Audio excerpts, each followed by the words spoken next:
Solar લગાવો અને વીજ બિલથી મુક્તિ મેળવો, અને એમાં પણ સાથે 3 કેવીથી લઈને 10 કેવી સુધીમાં તો 78,000ની સબસિડી મળે છે.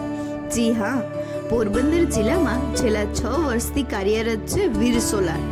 કુતિયાણા તાલુકાના આસપાસના ગ્રામ્ય વિસ્તારના લોકો તેમજ પોરબંદર જિલ્લાના અનેક લોકોએ વીર સોલાર સાથે જોડાઈ તેમના મોંઘા વીજળીના બિલથી છુટકારો મેળવ્યો. કોમર્શિયલ, ઇન્ડસ્ટ્રીયલ, રેસિડેન્શિયલ સાઇટ પર અદાણી અને વારી જેવી ખ્યાતનામ કંપનીની સોલાર પેનલ તથા સ્ટ્રક્ચરનું લાઈવ ડેમોન્સ્ટ્રેશન આપને વીર સોલારની ઓફિસ ખાતે જોવા મળી જશે. આ વિડીયો જોઈ અને તમારા ઘરે સોલાર લગાવશો તો 2500 સુધી ડિસ્કાઉન્ટ પણ મળી જશે, અને સાથે વોટર ગન અથવા ગીઝર કોઈ પણ એક સ્યોર ગિફ્ટ પણ મળી જશે. વધુ માહિતી માટે આજે જ વિઝિટ કરો વીર સોલાર, જેમનો એડ્રેસ આપ આપના મોબાઈલ સ્ક્રીન પર જોઈ શકો છો.